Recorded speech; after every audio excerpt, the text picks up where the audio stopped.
Então, galera, vamos continuar nossa aula, vamos, enfim, finalizar o nosso mini curso com a nossa última aula, que é para falar agora sobre classificação, sobre exames complementares e o que há de atual, né, de evidência na abordagem do paciente com síndrome de desconforto respiratório agudo, tá certo? Lembrando que a classificação de Berlim, ela trouxe também uma classificação com base da severidade da doença, em que a gente classifica a SDRA com base na relação PaO2-FO2, em que 300 a 200 é leve, 200 a 100 é moderado e menor que 100 é grave a SDRA. Isso tudo são critérios de 2012. Né? E os exames que a gente utiliza para poder diagnosticar, não existe um exame que diagnostique diretamente, que seja patognomônico, um achado patognomônico de SDRA. Não existe. O que existe são evidências, são achados sugestivos que você vai casar com as outras, com anamnese, com exame físico, né, para poder pensar na possibilidade de SDRA. O raio-x de tórax é um exame básico para todo paciente com desconforto respiratório agudo, né, com manifestações de outros sintomas respiratórios. É um exame básico, porque nele você consegue ver se tem alguma massa, se tem alguma opacidade isolada, um achado arredondado, sugestivo de pneumocistose, de abscesso, de cavitação, né? Se está fazendo pneumotórax, se ele fez uma telectasia, se tem um derrame pleural, se tem uma área cardíaca aumentada, né? Enfim, achados sugestivos de TEP, de pneumonia lobar. Tudo isso você vai raciocinar com o raio-x. Mas, via de regra, um paciente que está fazendo uma SDRA, ele tem uma opacidade bilateral difusa. Ponto, acabou. Isso. Que é o que basicamente vocês estão vendo aqui. São opacidades bilaterais difusas. Aqui nesse exame, até mesmo, é um exame que eu peguei na internet, né, no Google mesmo, no Google Imagens, vocês percebam que tem até uns anéisinhos aqui. Provavelmente é um paciente que já fez uma cirurgia torácica, provavelmente uma angioplastia, enfim, uma valvuloplastia, e ele já foi operado aqui. A gente vê aqui, é uma coisa que a gente consegue ver, né, de achado além disso. Mas, via de regra, o que eu queria mostrar com esse raio-x são essas opacidades bilaterais difusas que podem sugerir um SDRA. Não é ainda ele quem vai me dizer de maneira mais fidedigna. Quem vai trazer um achado mais fidedigno, mas ainda não patognomônico, é a tomografia de tórax, que aí sim ela traz opacidades em vidro fosco, bilaterais, difusas, com predomínio na periferia pulmonar ou em bases pulmonares. Por quê? Porque é onde tem uma maior densidade de vasculatura, né, onde chega mais sangue por conta da gravidade, e por isso as células inflamatórias são recrutadas e o edema intersticial ocorre muito mais por ação da gravidade lá do que nas outras áreas pulmonares.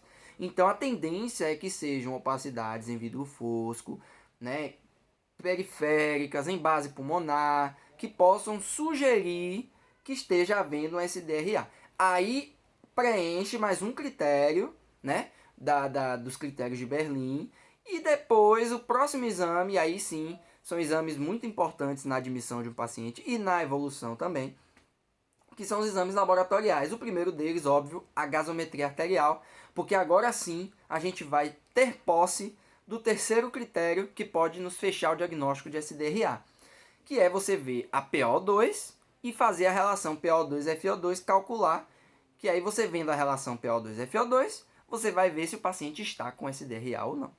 Além disso, a gasometria pode me mostrar uma PaCO2 aumentada ou diminuída, uma hipercapnia, uma hipocapnia, que pode estar fazendo uma acidose, uma alcalose, um bicarbonato alterado, um lactato, que é importante para a gente avaliar pacientes que estão com insuficiência respiratória muito grave. Os tecidos começam a fazer fermentação lática e liberam muito ácido lático, e aí o lactato sobe, mostrando que está tendo uma má oxigenação tecidual. Então a gasometria ela é fundamental nisso tudo.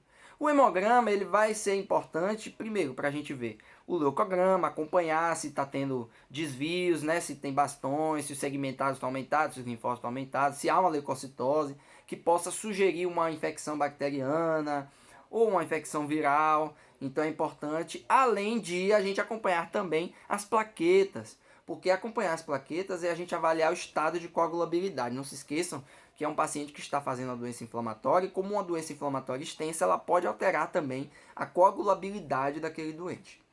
Ureia, creatinina, eletrólitos é mais para você avaliar a função renal dos pacientes.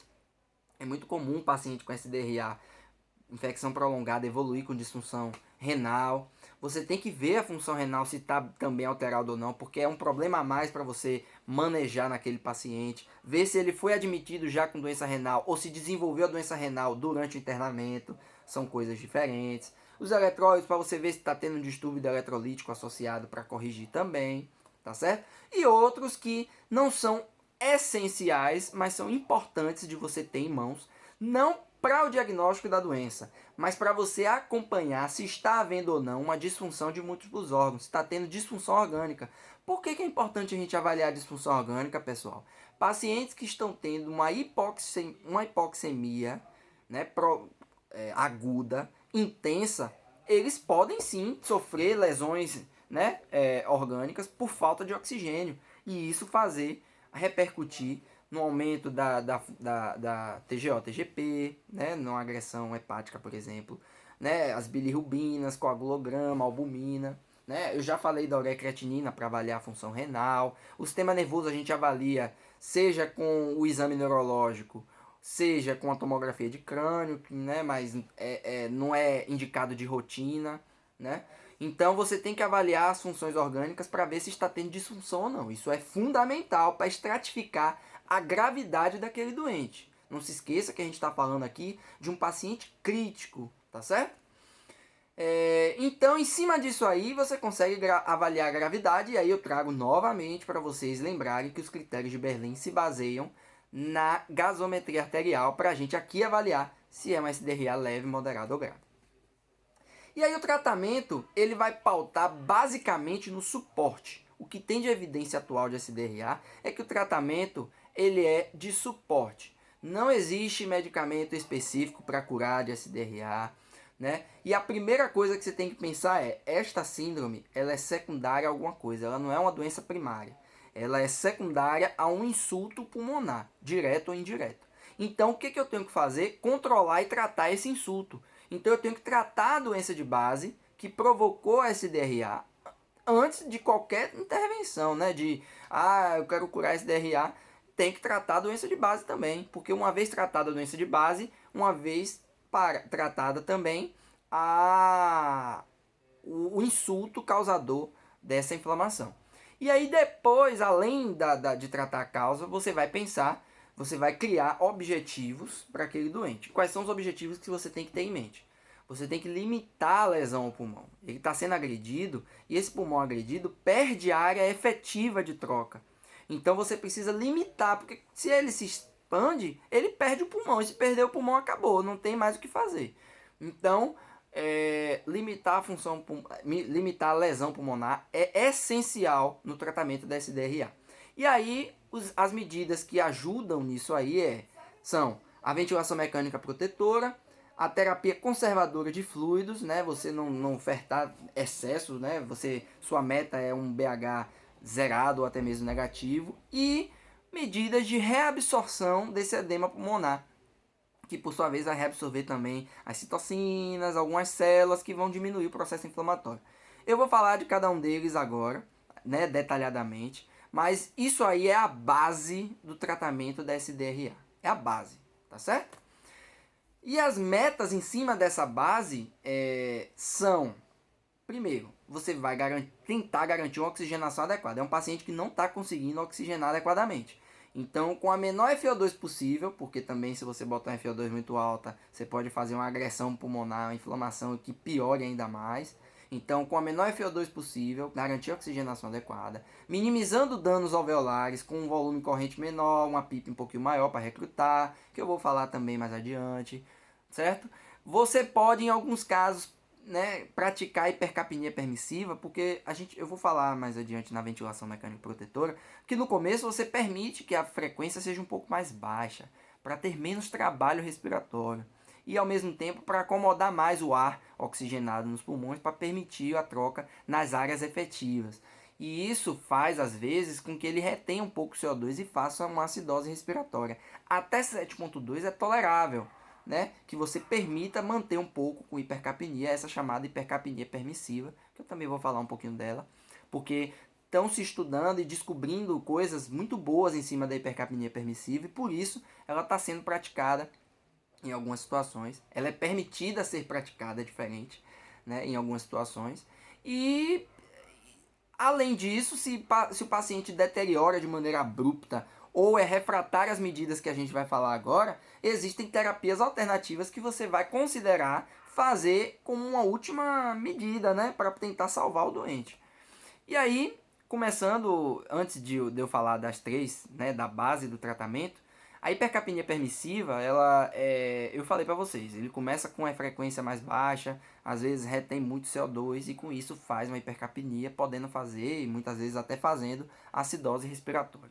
É tolerável até 7,2, é bom deixar isso claro, menor que 7,2 não adianta, mesmo hipercapnia que você vai fazer medida para poder aumentar esse pH, mas os estudos estão começando a perceber que ficavam tão doidos em, poxa, tá fazendo hipercapnia, vamos corrigir logo. Aí corrigia, desregulava a ventilação mecânica apropriada para aquele doente. Aí ele não oxigenava direito e morria, né? Ou piorava agudamente.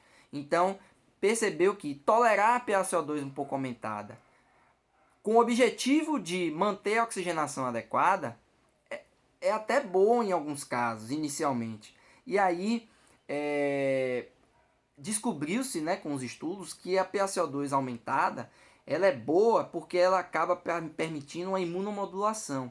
É uma coisa que ainda não é definida, clara, mas assim, estão descobrindo, estão percebendo que a hipercapnia permissiva permite uma imunomodulação e que acaba protegendo inclusive o pulmão, porque diminui um pouco o processo inflamatório.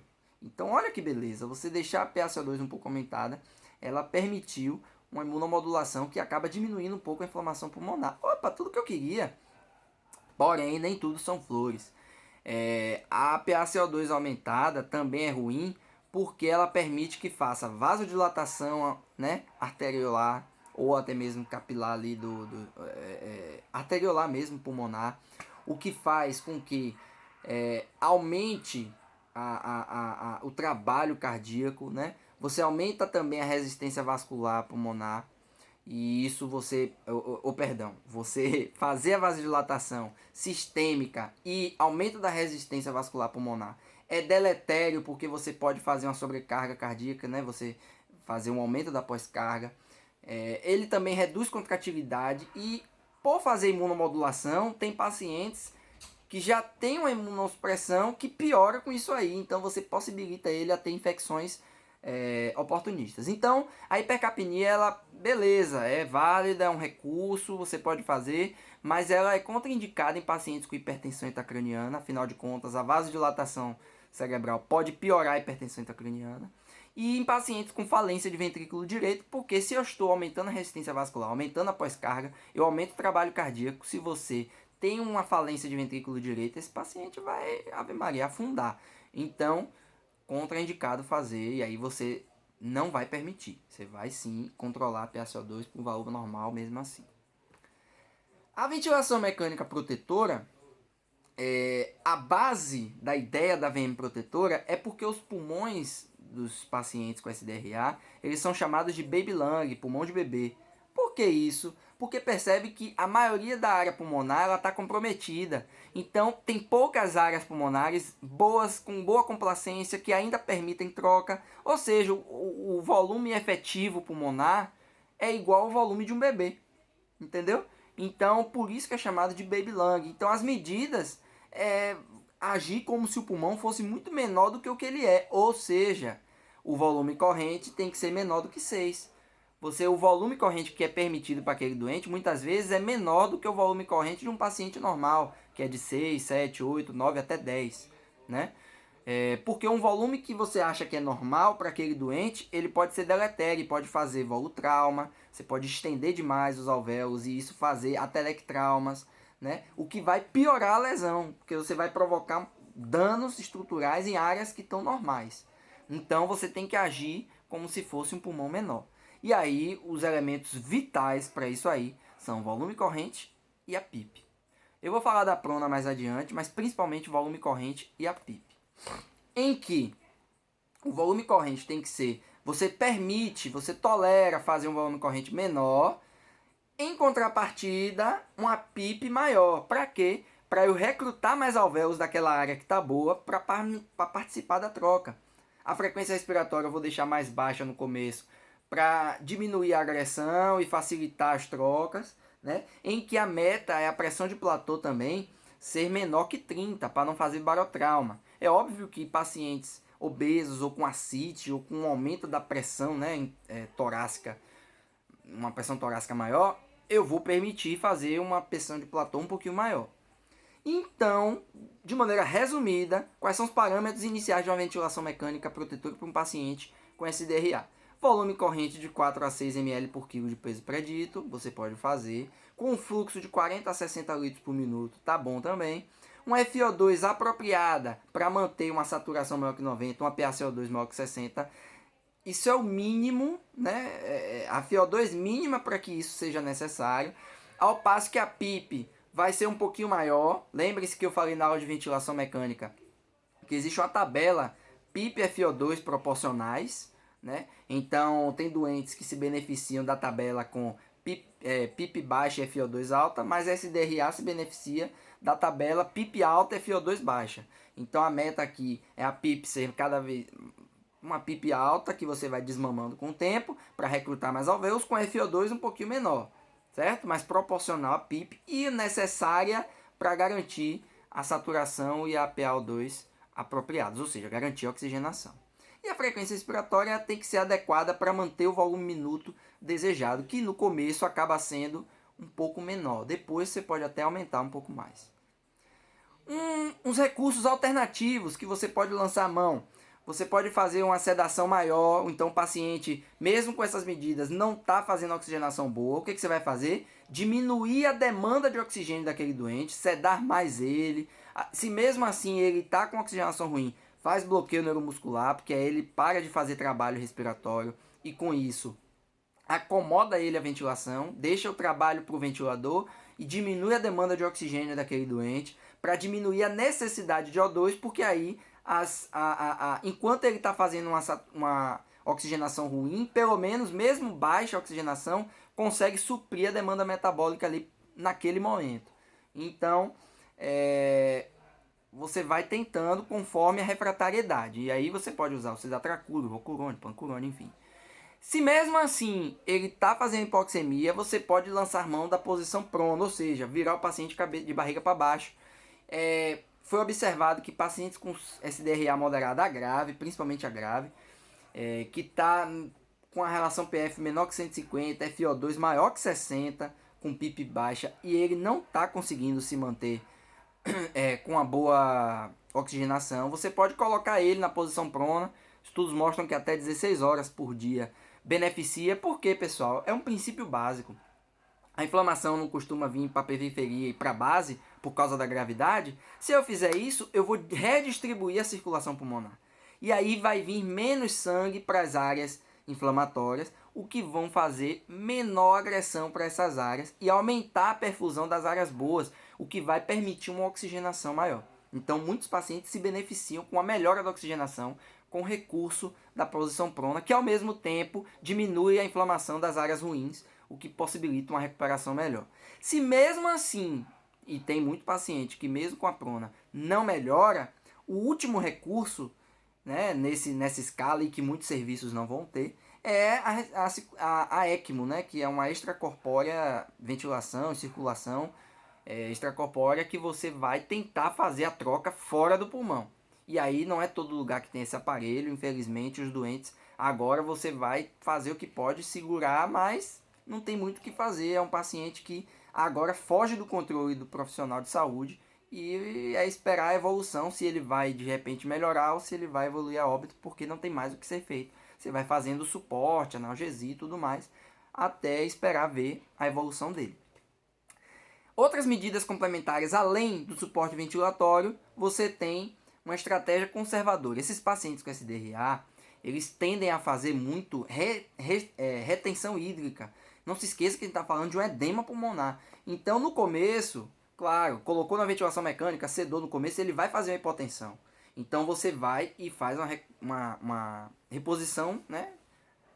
Ressuscitação volêmica inicialmente, mas depois dos primeiros dias controlou, estabilizou restrição hídrica, porque senão agora você vai encharcar o pulmão e vai piorar a situação. Então a meta agora é você ir diminuindo o aporte hídrico com a meta de negativar o balanço hídrico para poder agora enxugar o pulmão que está cheio de edema. Ainda que é exudato, mas é edema também. Você pode, em alguns casos, usar diuréticos que vão ajudar também a diminuir esse edema pulmonar. E a dieta interal, você ter atenção, né, que você faça uma dieta com restrição hídrica, né, ou até mesmo dieta zero nos primeiros dias, para depois ir restituindo, né, você pode fazer esse recurso. E tem alguns tratamentos que ainda não tem benefício comprovado. Alguns lugares alguém pode falar que faz e tal, mas até hoje, 5 de junho de 2020, neste momento que eu estou gravando, não tem benefício comprovado desses recursos. A PRV é uma modalidade ventilatória de 2 níveis de pressão na inspiração que poderiam permitir, né, uma melhor oxigenação sem que faça barotrauma.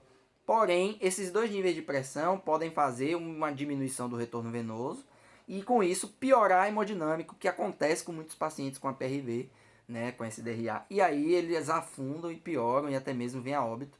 Então, não tem eficácia comprovada ainda usar a PRV nos doentes com SDRA.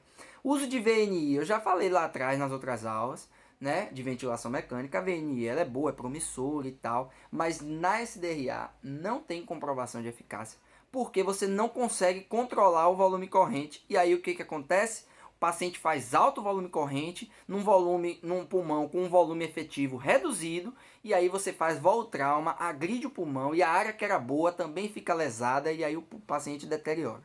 Fora que às vezes você usa a VNI achando que vai conseguir evitar que ele faça intubação, quando na verdade você postergou uma intubação que poderia salvar a vida, né? E o uso de albumina, que você poderia pensar, restrição hídrica, eu posso usar albumina para poder enxugar aquele pulmão, mas já se mostrou que o uso de albumina não melhorou e até mesmo piorou o desfecho de alguns pacientes, então ainda está em stand-by, não está sendo utilizado amplamente.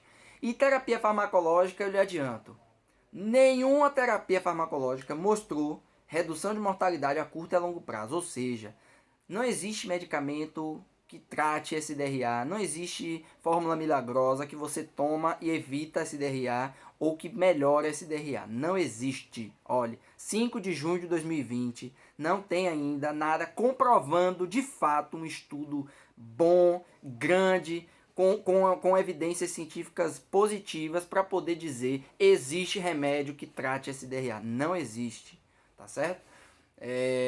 O que existe são algumas medidas que podem ser feitas, e aí eu trago duas que tem situações isoladas que são utilizadas. O óxido nítrico, ele é recomendado quando o paciente tem disfunção de VD, você faz uma vasodilatação e aí você diminui a sobrecarga, né, cardíaca e ao mesmo tempo melhora a perfusão em algumas áreas pulmonares quando o paciente tem uma PF menor que 100. O problema é que mostrou-se que o óxido nítrico inalatório está fazendo metahemoglobinemias que predispõem também à injúria renal aguda. Muitos pacientes estão fazendo IRA com o uso do óxido nítrico. Então você faz em situações muito isoladas e pondera se vale a pena fazer ou não. Os corticoides, ora, doença inflamatória. Se eu usar o corticoide nos primeiros dias, eu diminuo o processo inflamatório. Beleza, tem pacientes que têm uma inflamação tão extensa que nos primeiros dias se beneficiam com o uso de corticoide, ou pelo menos o corticoide é uma tentativa, mas ele ainda não está 100% eficaz. Todo mundo que usa corticoide tem redução de inflamação. Não é assim. Tem pacientes que se beneficiam com o corticoide nos primeiros dias, mas não são todos. Tem pacientes que é refratários ao uso do corticoide. Então, se até 14 dias do início da doença você quiser usar o corticoide porque acha que a inflamação está piorando, vale a pena tentar. É uma estratégia que você pode tentar também lançar a mão. Surfactantes, inibidor de elastase e anticoagulantes falharam nos estudos. E, por fim, qual é a relação disso tudo com a Covid-19? O que eu tenho de diferente? Ora, o grande problema da Covid é que a evolução da doença ela é muito rápida. E essa evolução rápida é o marco da doença. É um paciente que começa a infecção e 2, 3 dias depois já está fazendo desconforto respiratório, está fazendo SDRA. muito mais rápido do que em outras doenças infecciosas pulmonares. E o que percebe é que a evolução preenche os critérios de SDRA. Então a gente conduz o doente como se fosse um SDRA porque ele está preenchendo os critérios. Né? E isso se deve àqueles processos que eu falei de liberação de citocina, né? Aquele MA e tal. Esses doentes precisam de um cuidado especial. A equipe de saúde tem que estar devidamente paramentada, né? Usar os EPIs apropriadamente, o doente usar uma máscara cirúrgica para diminuir a liberação de aerossóis, né? Monitorar a oximetria, dar o suporte de oxigênio se necessário, catéter nasal de O2. Percebeu-se antigamente que dizia que não era para fazer máscara não reinalante para não fazer emissão de aerossóis, para não piorar, infectar a equipe, e aí dizia-se que se fosse refratário ao catéter, que era para entubar diretamente. Porém, percebeu-se que muitos estavam sendo entubados de maneira precoce, e aí quem não precisava entubar estava sendo entubado. E aí com isso começaram a tolerar que não respondeu ao catéter, faz máscara não reinalante.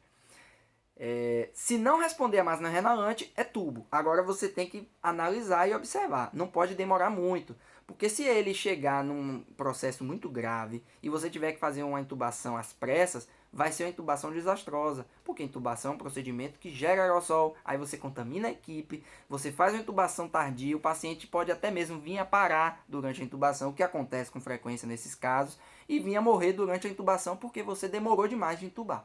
Então, a decisão de intubar, o momento de intubar, ela é individual, sua e da equipe que está com você. Você vai avaliar o do paciente, ele vai estar com a máscara renalante e você vai ver, poxa, esse paciente não está respondendo. Então tem que intubar. Porque se ele piorar, a intubação vai ser desastrosa. Então é o momento certo agora de intubar, porque é uma intubação mais segura. Se for intubar, fazer a sequência rápida, certo? Botar na ventilação mecânica, fazer as medidas iniciais. Né? Ficar atento à função renal, que tem se mostrado que pacientes com Covid tendem a fazer disfunção renal durante o internamento. A anticoagulação ainda está naquela, faço plena profilática, porque são pacientes que predispõem a fazer trombose, mas mostrou-se que um terço dos que faziam anticoagulação plena continuavam fazendo trombose. Então vai botar ele no risco de sangrar para evitar uma coisa que você não garante que vai evitar. Então faz a profilática, via de regra está se fazendo profilática. Alguns ponderam fazer anticoagulação plena, mas em geral é profilática. E antibiótico é aquele negócio. Se ele veio de casa, mostrou-se que a co-infecção COVID, infecção respiratória por pulmão ou bacteriana, ela é rara. Ela acontece mais se vier de outra unidade hospitalar. Aí é infecção nosocomial. Aí você vai sim começar antibiótico. Mas se veio de casa e você tem o diagnóstico confirmado de COVID, com PCR e tal, não precisa de antibiótico. Tá certo? Só se, claro, tiver evidências de infiltrado local, né, lobar, leucocitose sugestiva com bastões e tal. Aí sim você vai começar antibiótico. Mas se não teve isso, veio de casa, né, confirmado Covid, por exemplo, não precisa começar antibiótico. Tá certo, galera? Então é isso. Essa aula ficou um pouco mais densa para a gente detalhar algumas coisas aqui da SDRA. Mas enfim, terminamos o mini curso. O objetivo era falar disso tudo com vocês, para que vocês entendessem, afinal de contas, tudo que a gente faz com o paciente com SDRA. Espero que tenham gostado do mini curso. Se gostaram, compartilha. Segue a gente aí no YouTube, no Instagram, no Face. Compartilha com a galera nas redes sociais, tá certo? Comenta aí o que vocês acharam, se gostaram, não gostaram, o que vocês sugerem de diferente, beleza? Então é isso, um grande abraço e fui!